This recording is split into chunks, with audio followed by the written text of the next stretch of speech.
Nous avons vu la dernière fois en quoi l'interdiction du meurtre ne saurait s'appliquer à l'avortement, car elle découle d'un principe des droits de l'homme, le besoin de sécurité.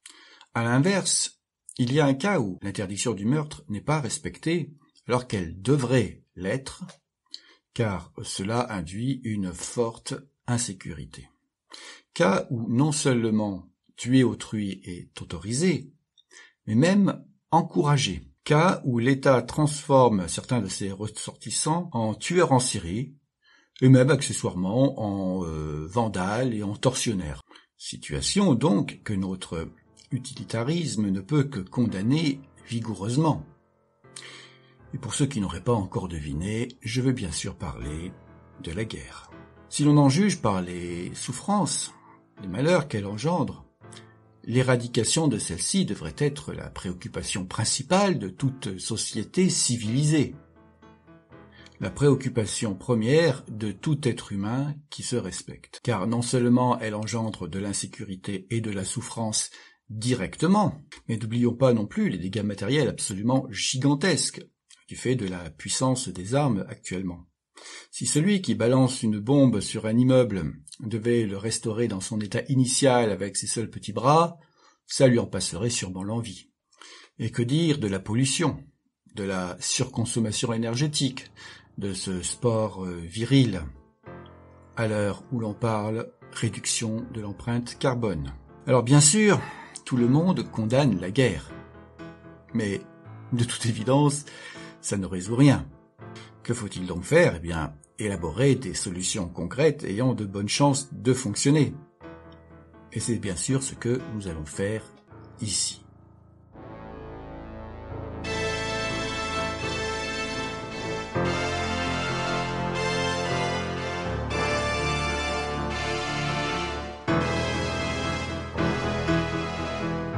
Et pour commencer, revenons-en à la question du meurtre qui englobe la guerre.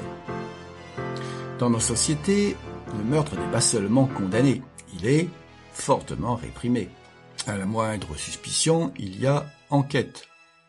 Le coupable est activement recherché, puis sévèrement châtié. Et c'est un fait que cela diminue la fréquence des homicides volontaires. Si l'on regarde quels sont les pays où la mortalité par homicide est la plus élevée, on voit que, contrairement à ce que d'ailleurs certains pourraient s'imaginer, les États-Unis n'en font pas partie, ils n'arrivent qu'en 109e position, et on voit que ce sont des pays où l'État est faible. D'une façon assez contre-intuitive, les plus faibles taux observés, c'est dans des pays plutôt surpeuplés, genre Hong Kong, tandis que l'on observe des taux très élevés dans des contrées plutôt sauvages, souvent des îles paradisiaques d'ailleurs.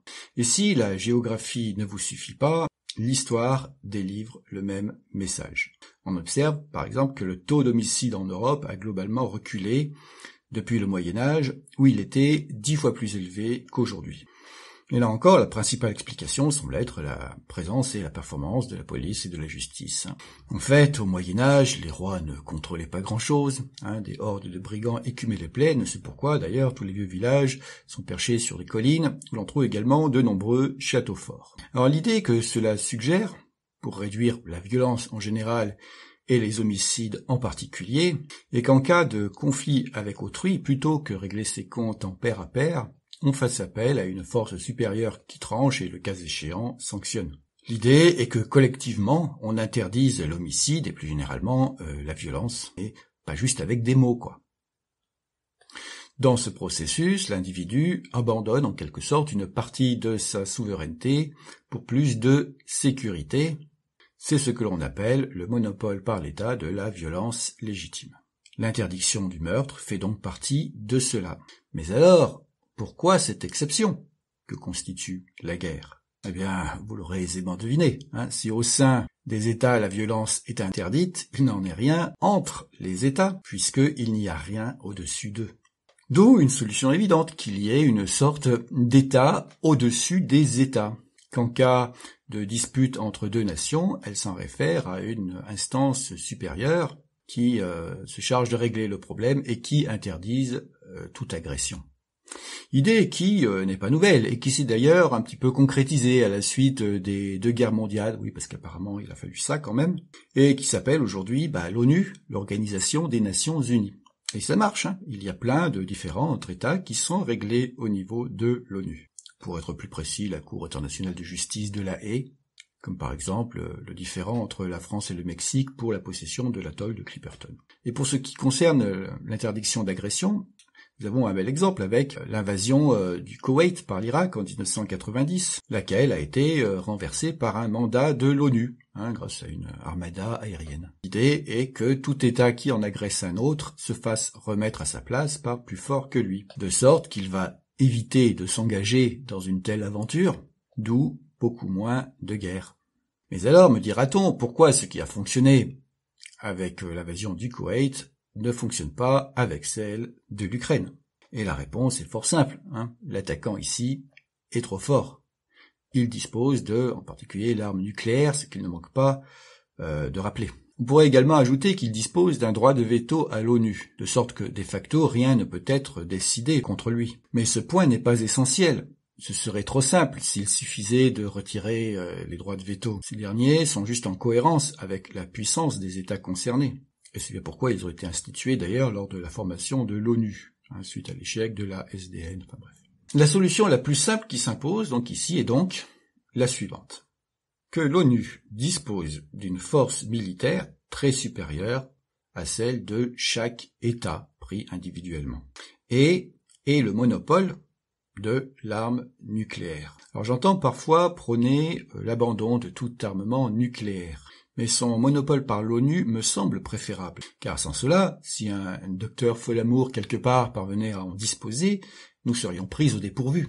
Et sa détention par l'ONU serait plus sûre que celle par quelque État, car bien sûr on ferait en sorte qu'un seul opérateur ne soit pas suffisant pour la déclencher, qu'il y en ait un nombre suffisant et indépendant entre eux. Je rappelle que de nos jours, nous sommes à la merci de dictateurs paranoïaques, pouvant facilement nous entraîner dans une conflagration nucléaire, et que la réduction du stress pour sa survie était la justification de l'interdiction du meurtre. Peut-être y aurait-il donc certaines priorités. L'ONU aurait donc pour mission non seulement d'intervenir contre toute agression envers un État existant, mais aussi de surveiller leur armement afin qu'ils ne dépassent pas un certain seuil, et en particulier bien sûr de veiller au non-développement de l'arme nucléaire, sauf la sienne évidemment, qui n'aura pas besoin d'être très développée. Cette armée onusienne pourrait résulter de l'agrégation de contingents nationaux, mais aussi, pourquoi pas, comporter une sorte de légion à laquelle d'aucuns pourraient postuler par idéal, et aussi des territoires propres. Je pense à certaines îles stratégiques, d'ailleurs occupées souvent déjà par des militaires. Aujourd'hui, les États les plus puissants font parfois office de gendarmes, ce qui est évidemment problématique. Là, on aurait une situation plus équitable. De plus, cette force pourrait également intervenir en cas de guerre civile. Une guerre civile, c'est lorsqu'un État est défaillant, submergé par des conflits internes. L'ONU pourrait donc également avoir cette mission de colmater les défaillances étatiques locales. D'où une élimination quasi complète des guerres. Et ce n'est pas tout. Cette instance pourrait également se charger de problématiques ne pouvant être résolues qu'à l'échelle mondiale. Et je pense, bien sûr, aux problèmes écologiques, sur lesquels nous butons aujourd'hui du fait des égoïsmes nationaux. Problèmes écologiques résultant d'ailleurs en partie de la surconsommation à laquelle participent les guerres, comme nous venons de le voir, mais aussi, dans une mesure plus importante, le simple entretien des armées, qui doivent constamment s'entraîner. Les dépenses militaires sont, à l'échelle mondiale, extrêmement importantes. Elles ont dépassé, il y a pas très longtemps, les 2000 milliards d'euros par an. Alors, pour se rendre compte, on peut se rappeler, par exemple, que l'équivalent qu'il faudrait pour résorber la faim dans le monde, c'est 5 milliards d'euros par an. Et cela est le résultat d'un cercle vicieux tout à fait logique, chacun ayant intérêt à avoir une armée un peu plus puissante que celle des voisins. Or, la mesure que je viens de proposer initierait un cercle vertueux inverse. En effet, grâce à ce système, Chaque État aurait sa sécurité assurée, puisque tout agresseur serait contré par une force très supérieure à la sienne. Et vu que l'entretien d'une armée est d'autant plus coûteux que celle-ci est importante, il aurait intérêt à réduire son armée, réorientant ainsi son activité économique vers des choses plus directement et absolument utiles. On remarquera d'ailleurs à ce sujet que les deux principaux vaincus de la Seconde Guerre mondiale, l'Allemagne et le Japon, lesquels se sont vus interdire de développer une armée, ont alors connu un véritable miracle économique, les propulsant en tête des pays industrialisés, enfin de taille bien sûr équivalente. Bizarre, non ? Bref, cette mesure bénéficierait à l'économie et plus particulièrement d'ailleurs à la réduction de la misère dans le monde. L'idée serait de former en quelque sorte un État fédéral mondial. Alors, un État minimal, cela dit, qui se préoccuperait donc de sécurité, et plus généralement, vous voyez, de tout ce qui ne peut être résolu à plus petite échelle. Le fait que subsistent des États de taille plus réduite me semble souhaitable, car permettant une certaine diversité d'organisation sociale, offrant ainsi plus de choix aux individus, donc plus de liberté. De plus, les lois qui seraient appliquées seraient minimalistes, car nécessitant une large majorité pour être adoptées. On a donc là un projet dont le bénéfice serait quand même assez considérable et, chose qui n'est pas à négliger, qui a de bonnes chances de pouvoir se réaliser. Les gens en position de pouvoir, en effet, qui fréquentent l'ONU, représentent certes les États existants, mais l'élévation du niveau de vie de leur population, qui résulterait donc de la réduction de leur défense nationale, favoriserait donc leur réélection, ou ferait d'eux des monarques appréciés, ce qui est bien dans leur intérêt. Tous les gouvernements souhaitent le bien de leur pays et ont donc objectivement intérêt à une telle mesure. Pourquoi ne parviendraient-ils pas à s'entendre dans ce sens ? Qu'est-ce qui pourrait les retenir d'adhérer à cela ?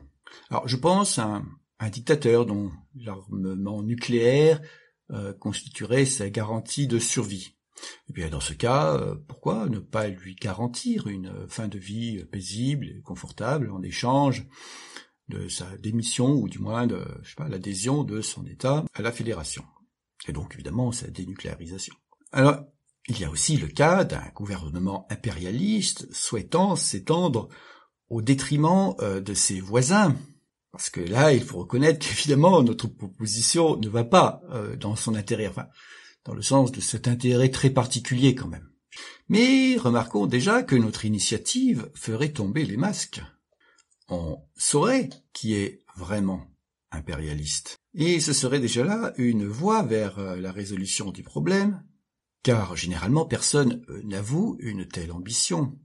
Les agresseurs prennent toujours la peine d'expliquer en quoi ils n'ont fait que se défendre, par des manipulations plus ou moins crédibles, certes. Mais voyez, cela signifie qu'ils sont au moins soucieux de leur image, et qu'il y a donc là un moyen de pression pour les amener peut-être à d'autres ambitions. Mais si cela ne suffit pas, eh bien déjà on pourrait se contenter d'étendre cette alliance à tous les pays volontaires, et ainsi marginaliser les quelques récalcitrants, voire leur imposer des sanctions économiques qui auront d'autant plus de poids qu'elles proviendront d'une grande partie de la planète. Car les ressources naturelles étant inégalement réparties, aucun pays ne peut aujourd'hui prospérer seul. Et bien sûr, on pourra contrer leur éventuelle propagande, d'autant plus facilement que la raison est de notre côté.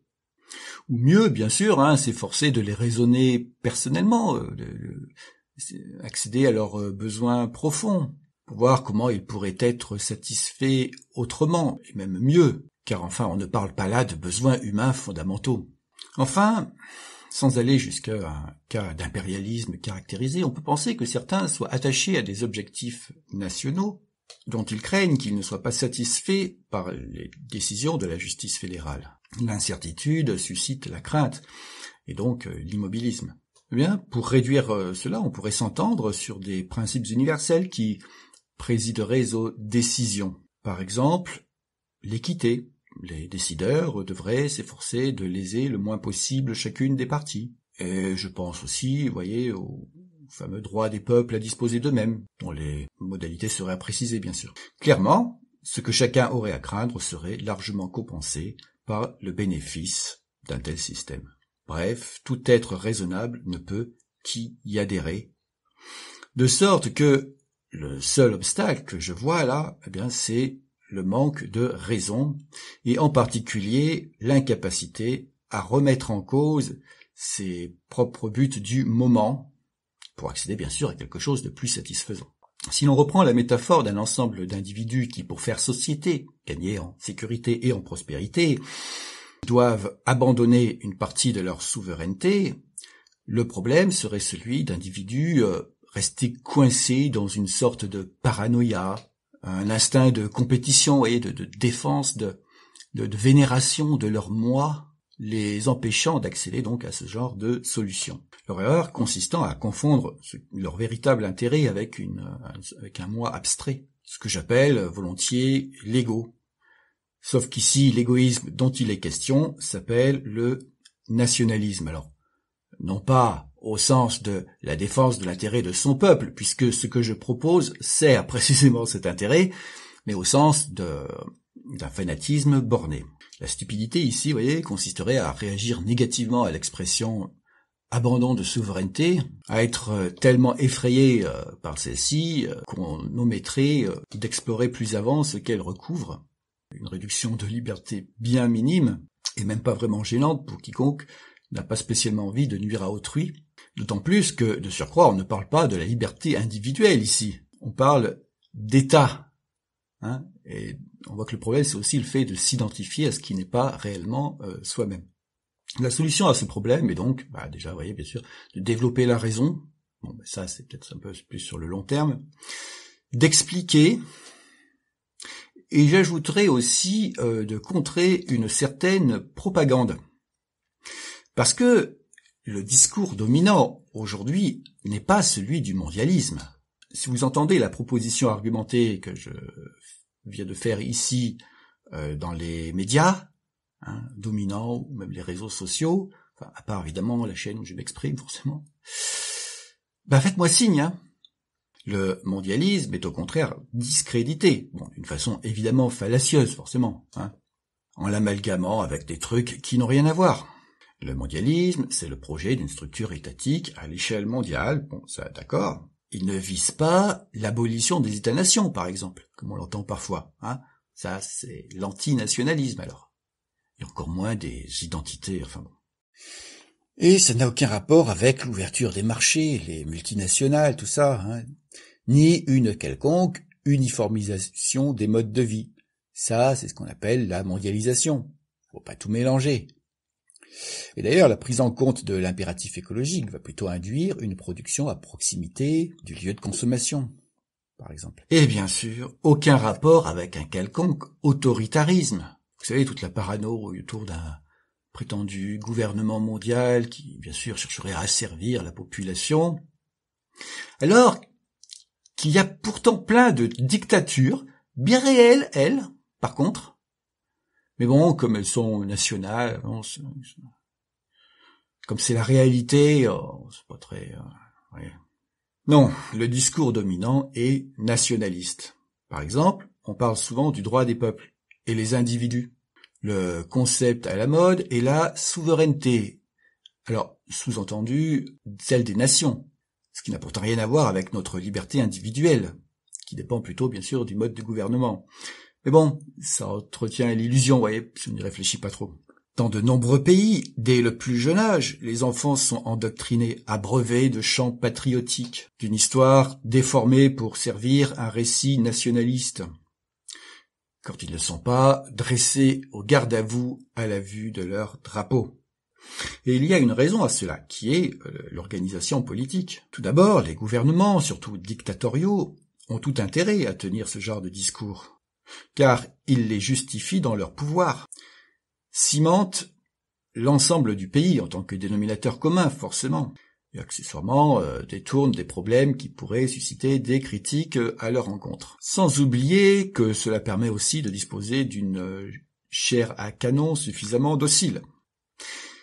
Et dans le cas des plus à la mode, on va dire, des chefferies électives, chaque candidat, au cours des campagnes électorales qui se prolongent, est amené à expliquer en quoi il va défendre les intérêts du pays, puisque le poste auquel il postule consiste précisément à cela. De sorte que c'est cette préoccupation qui monopolise les esprits. Et puis, ce qui garantit d'être élu n'est pas, on va pas se mentir, l'appel à l'intelligence, c'est plutôt le recours à des biais comme l'orgueil national, le culte de la force, la désignation d'un coupable, extérieur ou même intérieur, bref, tout ce qui alimente les guerres.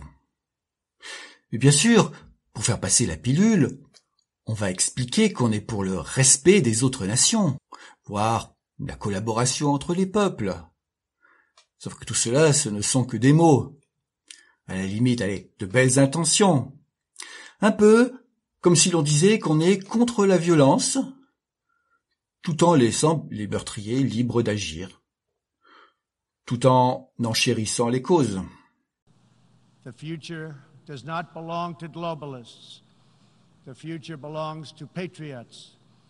The future belongs to sovereign and independent nations who protect their citizens, respect their neighbors, and honor the differences that make each country special and unique.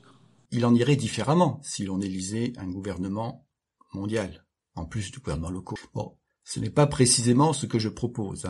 Je suis pour que l'on vote directement pour des lois, et non pas des personnes, puis que l'on vérifie leur application, bien sûr. Je renvoie aux vidéos que j'ai faites sur ce sujet. Mais bon, ce serait pareil.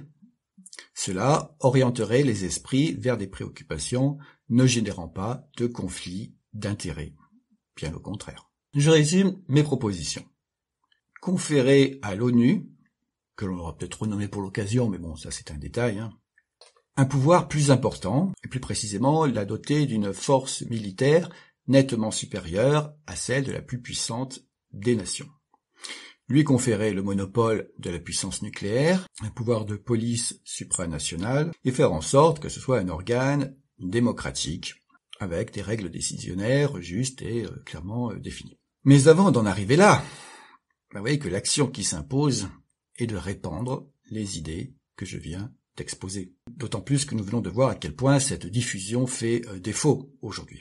Car c'est seulement ainsi que ce projet a une chance de parvenir aux oreilles de ceux ayant quelque influence à ce niveau, mais aussi que la chose soit acceptée par la population, puisque nous parlons d'un projet démocratique. C'est donc ainsi que l'on pourra enfin sortir d'une situation pour le moins dramatique, voire accéder à un monde en paix.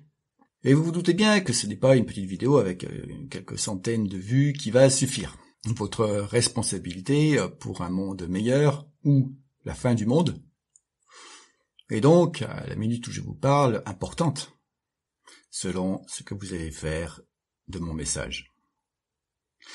Bien sûr, si vous n'êtes pas d'accord avec celui-ci, n'oubliez pas de vous expliquer en commentaire. En général, je réponds.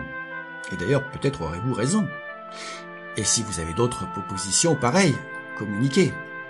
D'ailleurs, j'en ai d'autres encore plus efficaces, bon, disons peut-être, voilà, un peu plus radicales, on va dire, que je présenterai dans un prochain épisode. J'ai surtout voulu ici mettre l'accent, vous voyez, sur des trucs plus immédiatement accessibles, vu l'urgence de la situation. Sur ce, je vous dis bonne réflexion et participation à l'amélioration du monde.